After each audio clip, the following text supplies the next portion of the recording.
Existem dois temas que atualmente caracterizam o debate sobre energia no mundo hoje: segurança energética e mudança climática. A segurança energética concerne a discussão sobre a garantia do suprimento de energia para o crescimento econômico e para o bem-estar da sociedade. Por outro lado, o tema mudança climática diz respeito à questão do aquecimento global e à questão do controle da concentração dos gases de efeito estufa na atmosfera, em particular o CO2.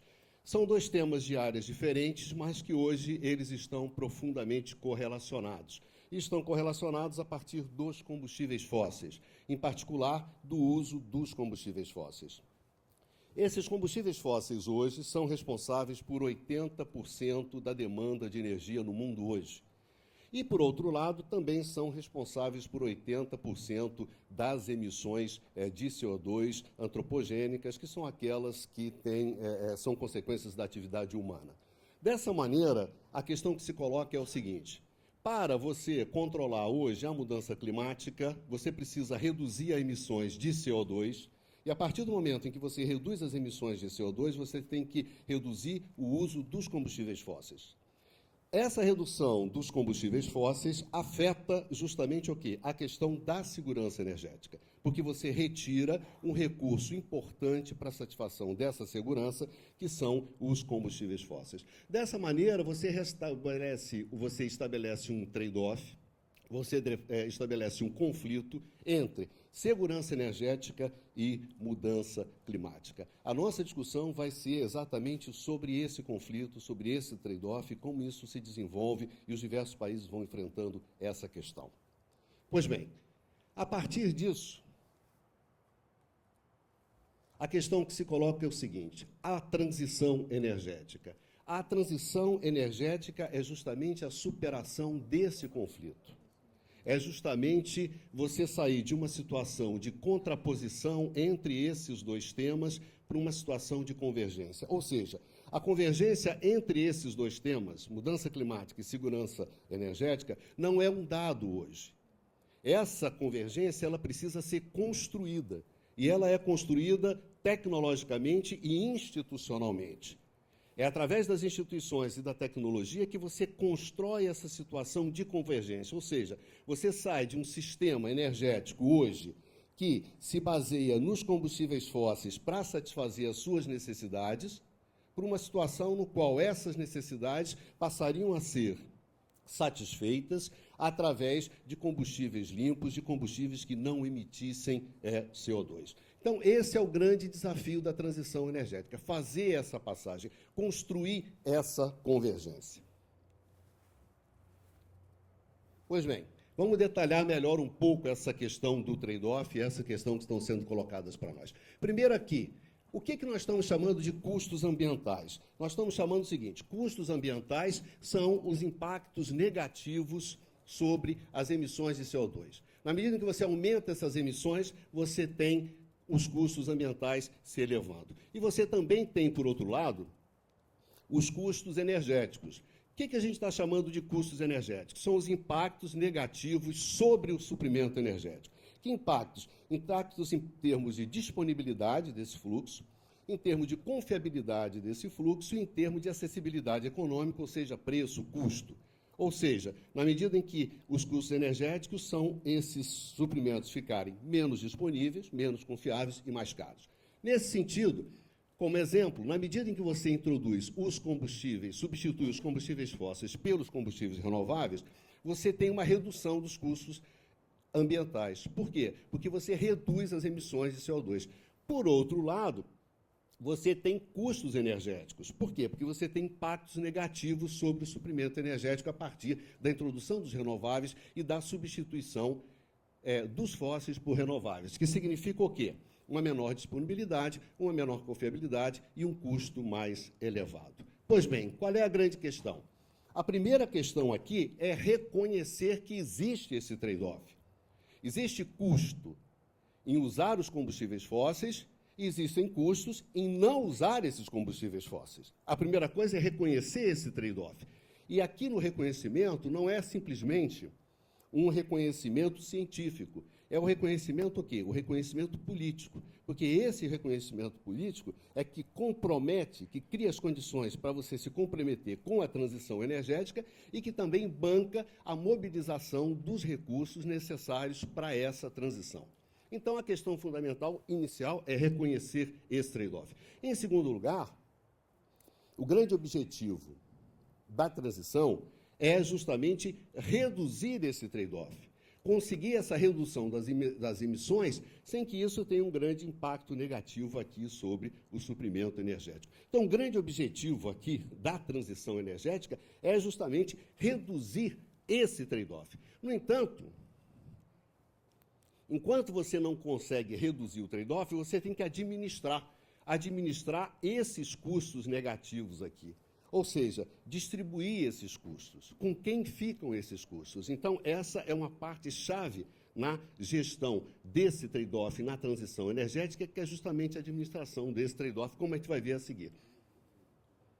Nesse interim, para fazer essas coisas, você precisa o quê? Ter recursos. Recursos naturais, tecnológicos, econômicos, organizacionais, institucionais e políticos. E, principalmente, esses recursos são chaves. Por quê? Porque são esses recursos aqui que permitem mobilizar os outros recursos. Pois bem, os países não percebem o trade-off da mesma maneira. Também não administram os trade-offs da mesma maneira. E nem reduzem o trade-off da mesma maneira. Ou seja, reconhecimentos, percepções diferentes, administrações diferentes, reduções do trade-off diferentes, geram transições diferentes. Ou seja, a questão da necessidade, a transição é mais necessária ou menos necessária, essa percepção varia de país para país. Também a questão do conteúdo, o conteúdo que se dá a essa transição energética, também varia de país para país. E o próprio ritmo, a própria duração que se espera da transição também é diferente. Ou seja, é da própria natureza do problema gerar o quê? Gerar transições diferentes, soluções diferentes. Feito isso, quais são os fatores que estruturam a transição? O primeiro grande fator é a tecnologia. E aí a gente começa a mapear e começa a imaginar as transições sendo diferentes e as possibilidades dessa transição. Em primeiro lugar, o grande fator que é a tecnologia. A primeira grande conjunto que a gente pode dividir a gente pode manter a base de recursos ou não. Ou seja, nós podemos reduzir as emissões sem mudança de base de recursos, ou seja, sim, senhor, estou com a garganta seca. Mantendo a base... Obrigado.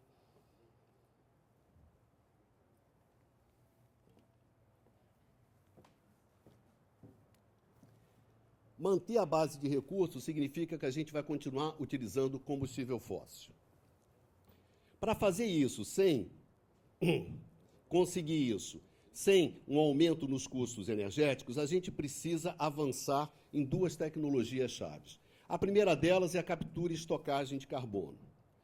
Se a gente consegue avançar nessa tecnologia, trazer essa tecnologia de forma que ela fique disponível e a um custo que seja razoável, eu consigo reduzir as emissões sem que necessariamente eu tenha um custo energético elevado. Essa é uma tecnologia fundamental para aqueles combustíveis fósseis que são muito intensivos em emissões. No caso do carvão, a possibilidade do carvão permanecer na matriz energética está diretamente ligada ao avanço nessa tecnologia. Outro conjunto de tecnologias aqui, que seriam todas aquelas tecnologias mais eficientes, ou na transformação de energia, ou na utilização, ou na produção. Aqui eu não estou falando simplesmente de eficiência energética, não estou simplesmente falando sobre a difusão de tecnologias que hoje estão disponíveis. Estou falando no avanço tecnológico, naquele motor que vai ser mais eficiente, naquela lâmpada que vai ser mais eficiente. Em tese, ou concretamente, se eu tenho hoje, ou vou ter no futuro, um carro que vai consumir a metade do que um carro consome hoje, com um motor que é um dobro de eficiência, evidentemente que consumindo a metade do combustível, eu emito a metade. Então, eu tenho uma redução da emissão, simplesmente aqui, e mantenham a base de recursos, que seriam combustíveis fósseis. Então, se a ideia de manter ainda os combustíveis fósseis no jogo depende muito do avanço tecnológico dessas duas campos de tecnologia. Bom, o que significa mudar a base de recursos, que é essencialmente a introdução dos combustíveis renováveis? Ou seja, conseguir a redução das emissões com uma mudança na base de recursos. Qual é a grande questão que é colocada a partir do momento quando a gente coloca os renováveis? É a questão da substitutibilidade, tá certo? É a questão da substituição. A ideia é simples. Quanto maior a diferença entre o titular e o reserva que entra, maior é o impacto negativo sobre o desempenho do time, tá certo? Se lá em 1970, no jogo contra a Inglaterra, o velho Gerson sai e entra o Paulo César, nós ganhamos da Inglaterra, por quê? Porque eram substitutos próximos, tinham propriedades parecidas. Voltando a um tema botafoguense, hoje a saída do Sidorf, eu não tenho esse substituto próximo, e a substituição do Sidorf vai significar um impacto negativo profundo no desempenho do meu Botafogo em viés de baixo, tá certo? E o Gerson e o Paulo César eram botafoguenses. Bom, voltando aqui, a questão fundamental aqui é o quê? É dotar os combustíveis renováveis daqueles atributos técnicos e econômicos que você encontra nos fósseis. Esse é o grande desafio tecnológico. Na medida em que eu avanço nisso, eu aumento a substituibilidade e crio aquelas condições de tal maneira que os renováveis possam entrar sem ter um grande impacto negativo sobre o suprimento de energia. E que qualidades principais? E aqui há que entender bastante o seguinte: quais são aqueles atributos que tornam os combustíveis fósseis extremamente atraentes? A estocabilidade, que é alta, a densidade, que é alta, de tal maneira que caracteriza o quê? Nós temos uma grande disponibilidade sobre esses combustíveis, temos um controle grande sobre esses combustíveis, sobre o fluxo de energia desses combustíveis. Ou seja, nós temos o que a gente chama de uma liquidez energética elevada. O que significa isso? É simples, significa que eu posso ter a energia quando eu quero, onde eu quero e na hora que eu quero. É isso que o combustível fóssil me dá. Essa é a grande qualidade dele. Quando eu olho para os renováveis, quando é que eu tenho energia? Quando chove, quando faz sol e quando venta. Então, são situações completamente diferentes que caracterizam para os renováveis uma baixa disponibilidade, um baixo controle, uma baixa controle de liquidez energética. Para avançar, eu preciso hoje avançar nessas tecnologias. Isso aqui é fundamental. Todas aquelas tecnologias que aumentam a capacidade de estocar o fluxo energético, e aqui vem toda a questão de bateria, bombeamento, ar comprimido, conversão em hidrogênio, tudo aquilo que aumenta a estocabilidade desse fluxo. E, por outro lado, tudo aquilo que aumenta a minha flexibilidade. Porque a ideia é construir redes que tenham uma baita flexibilidade, uma grande abrangência, de tal forma que, quando eu quiser energia, eu tenho uma rede que seria capaz de buscar essa energia onde ela estiver. Aonde estiver ventando, aonde estiver fazendo sol, aonde estiver chovendo, certo? É essa grande flexibilidade que é o grande desafio das redes, que aqui encontra Smart Grid, aqui eu coloquei até a transmissão, né, em corrente contínua, em alta voltagem, nesse sentido de aumentar boçalmente a sua capacidade de transporte. E também uma grande necessidade de aumentar a nossa previsibilidade, avançar nas tecnologias de monitoração e de modelagem, de tal modo que eu possa saber quando vai chover, quando vai fazer sol e quando vai ventar. Enfim, se eu avanço nessas tecnologias, eu aumento a substitutibilidade dos combustíveis fósseis pelos combustíveis renováveis. Ou seja, eu torno esse reserva, que é os renováveis, chegando próximo do titular e favoreço as minhas substituições. Se eu não avançar nisso, essa questão aqui não vai rolar. Eu acho que não há controvérsias hoje que você consegue meter 20%, 30% de renováveis no sistema elétrico, mas você não consegue avançar se você não avançar nessas tecnologias. Tá certo? Bom, enquanto esses avanços não vêm, há que se administrar. E o que a primeira grande administração está aqui, ó. Para realizar aqueles avanços tecnológicos, eu preciso mobilizar recursos. E preciso mobilizar recursos justamente para esse avanço tecnológico. Então, aqui, ou seja, tem que dar grandes incentivos às inovações. Aqui entram as instituições. As instituições entram exatamente dando esses incentivos, podem ser incentivos financeiros, fiscais, creditícios. É o Departamento de Estado de Energia americano que financia avanços tecnológicos, desde o carro elétrico até a captura de carbono e estocagem, passando por incentivo para desenvolvimento de células fotovoltaicas e o caramba. Ou seja, é o Estado dando esses incentivos, são as instituições se mobilizando nisso. A questão está aqui, ó. Enquanto os custos não se reduzem. Enquanto o custo não se reduz, o que você tem é gestão, é desequilíbrio, é trade-off, é conflito. E as instituições é que vão gerenciar esse conflito. Como é que elas vão gerenciar isso? Penalizando e incentivando. Dando penalidades para o uso do combustível fóssil, por um lado, e, por outro lado, incentivando o uso dos renováveis. Ou seja, são todos aqueles mecanismos de taxação de carbono, que você taxa o uso dos combustíveis fósseis, e aqui incentivo tarifário, tipo tarifa feed-in, no qual, independente do custo que você tiver de geração, a sua energia vai ser vendida e o seu investimento em renovável vai ser remunerado. Bom, qual é a questão disso aqui? É que essa substituibilidade aqui é uma substituibilidade institucional. O que é que eu estou fazendo? Eu estou fazendo o seguinte: o meu custo dos renováveis está aqui embaixo, e o do meu renovável está aqui, e o meu custo dos combustíveis fósseis está aqui. Então, eu vou incentivando os combustíveis fósseis, de maneira que os custos vão subindo, ao passo que eu vou incentivando os renováveis, que vai abaixando. Então, eu construo... Tá bom, então o microfone subiu, penalizo o uso dos combustíveis fósseis e incentivo o uso dos renováveis. Então, construo essa competitividade, essa substitutibilidade, que é uma substitutibilidade o quê? Institucional. Ela se baseia nas instituições, nas penalidades que você está distribuindo. Bem ou mal, o que você está fazendo é distribuir benefícios e custos. E esses benefícios e custos vão ser distribuídos dentro da sociedade, entre os agentes econômicos. É uma gestão que é uma gestão política.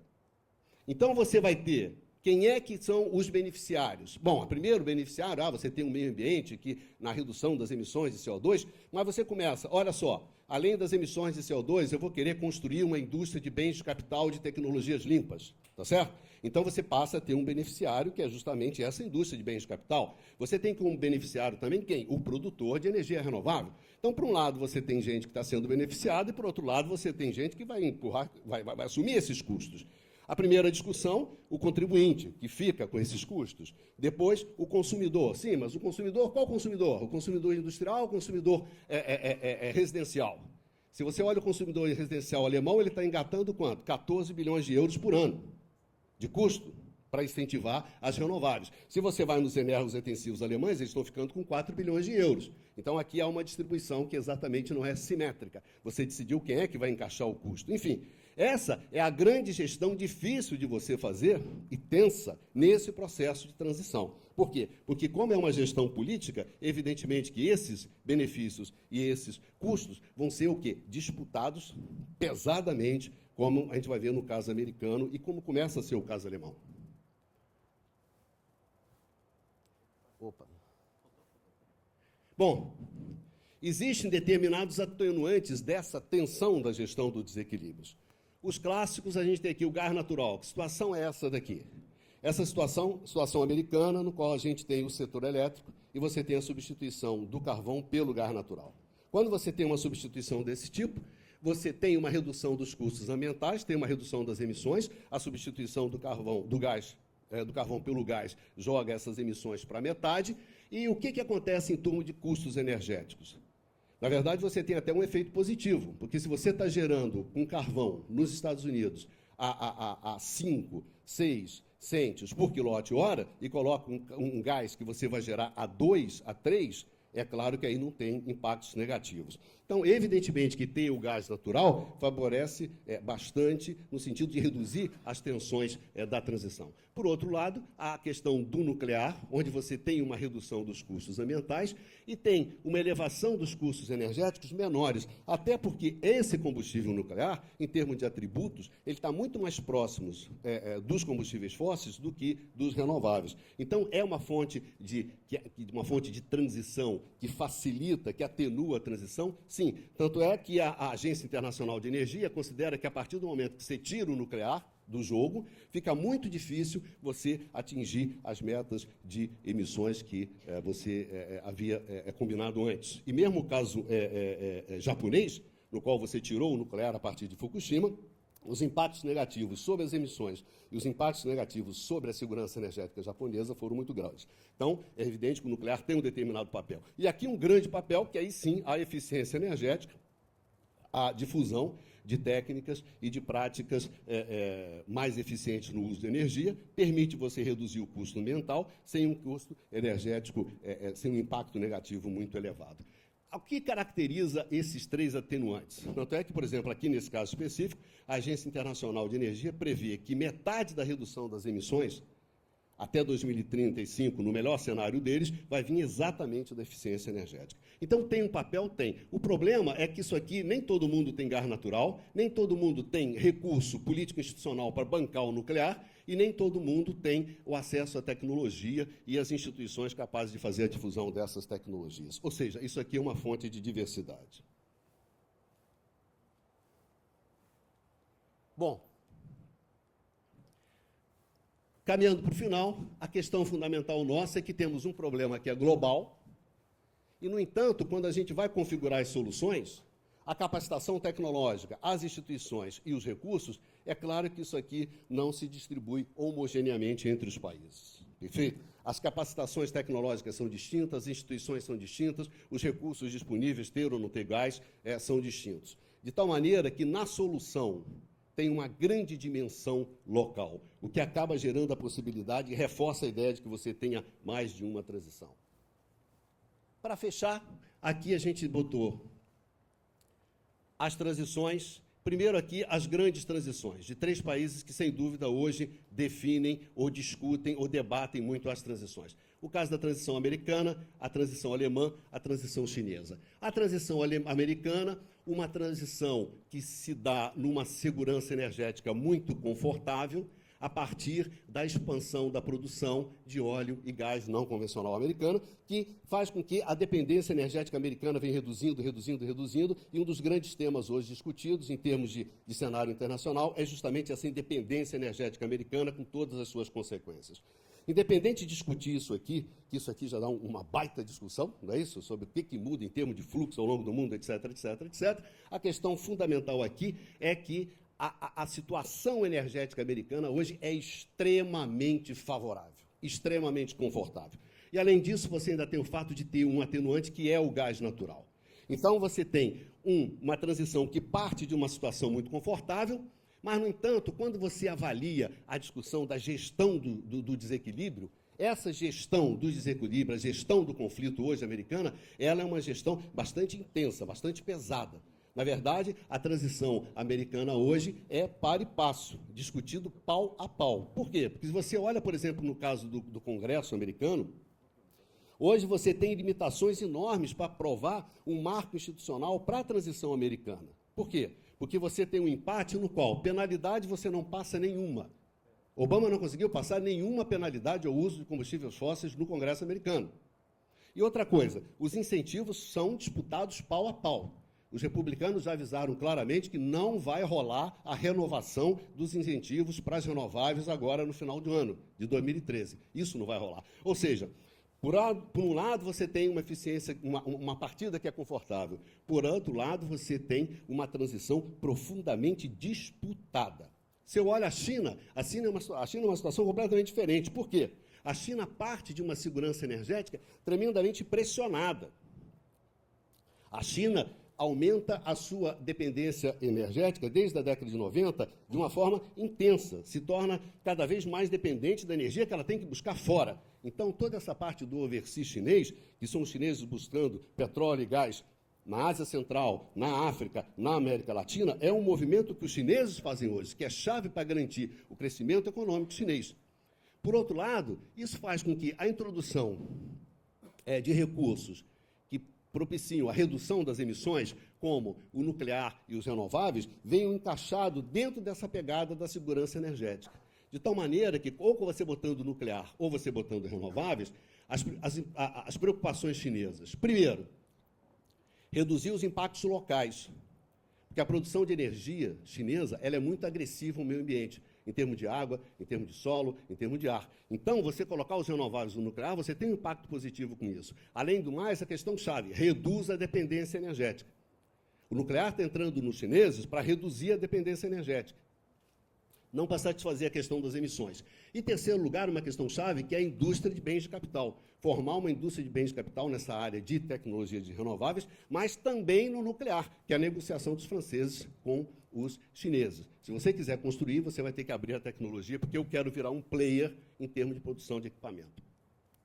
É claro que isso aqui tem uma dimensão importante,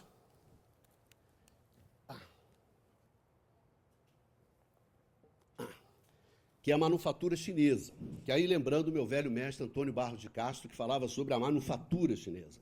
É a contribuição que a manufatura chinesa pode dar para a redução dos custos das tecnologias de renováveis. Ou seja, pegar toda essa parte de solar e eólica e jogar esses custos lá para baixo, de tal maneira que ajude a difusão dessas tecnologias no mundo. Então, a China teria um papel fundamental no sentido de quê? De viabilizar a difusão, tornar essas tecnologias mais baratas. Agora, é claro que a China tem uma inserção internacional e faz com que ela tenha que dar uma satisfação internacional ao fato de ser o maior emissor de CO2 do mundo. Então, faz grandes programas de eficiência energética, grandes programas de renováveis, como se a China fizesse assim, olha só, eu estou fazendo aquilo que é necessário, embora não seja aquilo que vocês gostariam que eu fizesse, tá certo? E talvez eu tenha tamanho suficiente para falar isso, mas não sou tão grande que não tenha que dar essa satisfação. Finalmente, a transição alemã, aquela transição que é a mais radical, aquela que envolve a superação do trade-off, e dada a sua radicalidade, uma radicalidade que teve que aumentar a partir do momento quando os alemães tiraram o nuclear, colocaram o nuclear na transição em 2010, e a partir de Fukushima tiveram que tirar, o que fez com que tivesse que acelerar o processo. Lembrando que a Alemanha é um grande país industrializado, o que torna o desafio maior ainda. Enfim, dada a Energiewende, a radicalidade dessa transição energética, ela demanda o quê? Uma forte mobilização de recursos tecnológicos e institucionais. E para fazer essa forte mobilização, você precisa de um forte apoio político na sociedade. Até esse momento, né, a Energiewende ela tem contado com esse forte apoio da sociedade, bancando essa transição. Nesse exato momento, a questão está aberta. Por quê? Porque os industriais alemães começaram a reclamar. No sentido, nós estamos perdendo competitividade. Com esse custo, com essa tarifa, não dá para bancar. Ou seja, então, hoje na Alemanha, nesse exato momento, quando a Merkel está escolhendo lá com quem ela vai fazer a aliança, a questão fundamental é o seguinte, você tem os industriais colocando a seguinte questão, a transição ela tem que ser dirigida por mecanismos de mercado. Sem esses mecanismos de mercado, não vai rolar. E, por outro lado, você tem uma parcela da sociedade alemã falando assim, para levar a transição energética, os mecanismos têm que ser de Estado, não são de mercados. Quer dizer, esse tipo de conflito, nesse sentido, a transição alemã se aproxima mais dessa coisa disputada que é a transição americana. E as outras pequenos traços rapidinhos, a Índia, que é um grande player em termos de energia, um grande consumidor. A Índia tem uma situação muito parecida com a China, mas, digamos que não tenha os recursos que a China tem. Embora também saia em busca de petróleo, embora coloque a questão do nuclear e dos renováveis, a Índia, ela não tem esses recursos. E o grande desafio da Índia, e ele está aqui porque é representativo, é a pobreza energética. O fato de você ter de quase 300 milhões de indianos que não têm acesso à eletricidade e de ter quase 800 milhões de indianos que consomem lenha para cozinhar. Então, essa necessidade de você ter essa incorporação energética pressiona extremamente a transição energética indiana, porque a partir do momento que você retira os fósseis, você retira um recurso fundamental para um objetivo de política energética que é histórico na Índia, que é essa incorporação.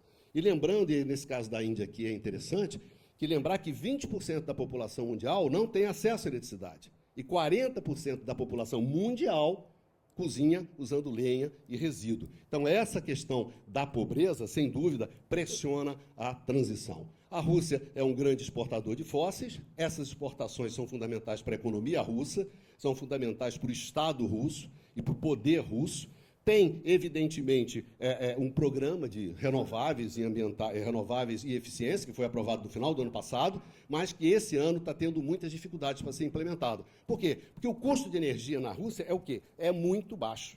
Então, a partir de quando você coloca os renováveis, a questão do trade-off pesa muito. E gerir esse trade-off, no caso russo, também pesa. E, por último, o Japão, que imaginou toda a sua transição ser feita na base do nuclear. A partir do momento em que você teve que tirar o nuclear de Fukushima, a transição japonesa ficou muito difícil e muito tensa dentro da própria sociedade, que talvez não tenha o mesmo ímpeto que tem a sociedade alemã. Enfim, a gente tem vários tipos de transições que estão acontecendo, que são possíveis hoje no mundo, não existe uma única só transição, e as grandes questões que estão colocadas primeiro, a questão de você não ter referências. Hoje a gente não tem um padrão tecnológico definido, um padrão organizacional, institucional, para que a gente possa seguir.